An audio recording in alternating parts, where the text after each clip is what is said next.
अस्सलाम वालेकुम जी। आज का टॉपिक हमारे पास नेगेटिव फीडबैक सर्किट के बारे में है। हम उसका प्रिंसिपल देखेंगे, फिर करंट गेन देखेंगे, नेगेटिव करंट फीडबैक सर्किट का, फिर इनपुट तस्वीर में देख रहे हैं कि जो आउटपुट करंट है या उसका कुछ हिस्सा हम वापस देते हैं किसको, इनपुट को। ठीक होगी बात। यानी ये आपके पास एक एम्पलीफायर फीडबैक सर्किट है, छुपा हुआ है इसके अंदर। तो यहां से एक हिस्सा वापस आता है, कहां तक, इनपुट तक। हम उसे फेड करते हैं और फिर क्या होता है कि जो फीडबैक करंट है जिसे हम आई एफ से कह रहे हैं वो प्रोपोर्शनल होगा आई आउट के। ठीक है, ये बात भी समझ आती है। तो ऐसे सर्किट को हम क्या नाम देते हैं, करंट शंट फीडबैक सर्किट। अब जरा डिटेल में समझते हैं।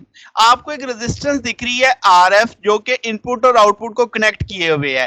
ठीक है, अब आपके पास जो गेन है उसे हम ए आई के तौर पे देखेंगे। अगर ये कनेक्टेड ना हो, यानी ये फीडबैक वाली रेजिस्टेंस ना हो, डिस्कनेक्टेड हो, तो तब जो गेन होगा दैट इज ए आई। अब इसका मतलब ये होगा कि अगर आपका करंट I1 टर्मिनल पे है तो आउटपुट पे वो I1 के तौर पे जाहिर होगा, क्योंकि गेन इतना है, वो I1 से ज़रब खा जाएगा तो आउटपुट करंट हासिल हो जाएगा। ये हम बात कर रहे हैं जब फीडबैक नहीं हो रहा, तब आउटपुट I1 की होगी। अब मैं कहता हूं फीडबैक है, तो इसका मतलब आउटपुट करंट का कुछ हिस्सा जिसे मैं एम आई के तौर पे ले लेता हूं, वो मैं वापस भेजता हूं आर एफ के जरिए। ठीक है। अच्छा, अब यहाँ पे जो एरोहेड आपको दिख रहे हैं ना, उससे गलतफहमी का शिकार नहीं होना। एरोहेड क्या बता रहे हैं कि जनाब जो आपका फीड करंट है वो बीइंग फेड किया जा रहा है फॉरवर्ड बाय, यानी फॉरवर्ड, और ये नेगेटिव फीडबैक करंट की वजह से है। ठीक होगी बात। अच्छा, अब आपका फीडबैक करंट कितना मानेंगे, I F M I I out के बराबर। यहां से एम आई यानी वो फ्रैक्शन हिस्सा पता चल जाएगा, feedback current divided by output current. अब जो नेगेटिव फीडबैक करंट है वो कम हो जाता है और इसका मतलब आपका गेन भी कम हो जाएगा। तो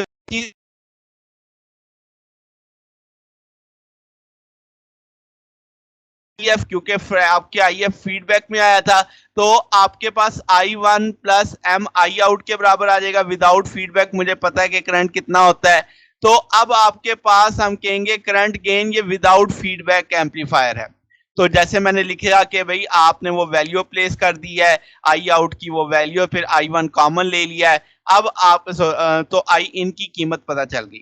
अब अगर मैं कहूं कि नेगेटिव फीडबैक है तो आप बोलेंगे output current divided by input current. तो आउटपुट करंट तो मुझे पता है ए आई आई वन होगा, जैसे हमने निकाला, और इनपुट करंट भी हमें पता है।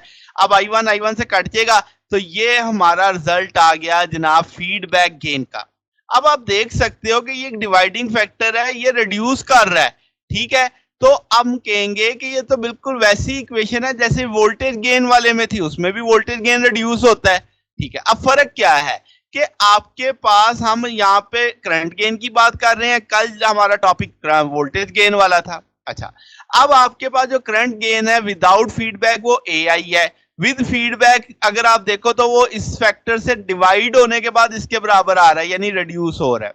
अच्छा, अब आपके पास जो एम आई है, जो आपकी फ्रैक्शन वापस आ रही थी, जिसे हम करंट अटेनुएशन भी बोलते हैं, वो 0 से 1 के बीच में हो सकती है। अब एक चीज और देखनी है कि नेगेटिव करंट फीडबैक वाले सर्किट में वोल्टेज गेन मुतासिर नहीं होता। जैसे कल वाले टॉपिक में जब हमने नेगेटिव वोल्टेज फीडबैक सर्किट देखा था, उसमें करंट गेन मुतासिर नहीं हो रहा था। अच्छा, अब जरा इंपीडेंस की बात कर लेते हैं। Zn वो इंपीडेंस है, In जब विदाउट फीडबैक है, प्राइम लग गया तो विद नेगेटिव फीडबैक है। दोनों आप इंपीडेंस के टूल निकाल सकते हैं। अब आपके पास यहाँ पे विदाउट फीडबैक जब थी तो आपने I1 करंट लिया, जब विद फीडबैक आई तो I इन का नाम दे दिया। अब आपके पास V I in I1 Zn आ जाएगा।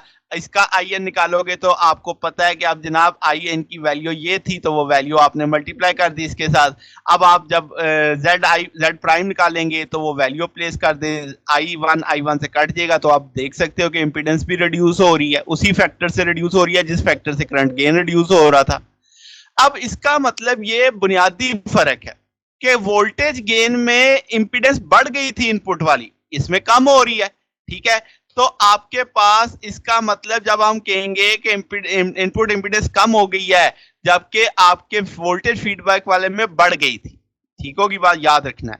तो आउटपुट इंपीडेंस है, इसी तरीके से हम साबित कर सकते हैं कि भाई आपके पास जेड प्राइम वो वाली है जो विद फीडबैक है, जेड प्राइम के बगैर वो वाली है जो विदाउट फीडबैक है। तो आप देख रहे हो कि आउटपुट इंपीडेंस बढ़ रही है, मल्टीपल हो गया 1+mi का, तो आउटपुट इंपीडेंस एम्पलीफायर की इंक्रीज कर जाती है। ये प्रूफ किया जा सकता है बिल्कुल आसानी से।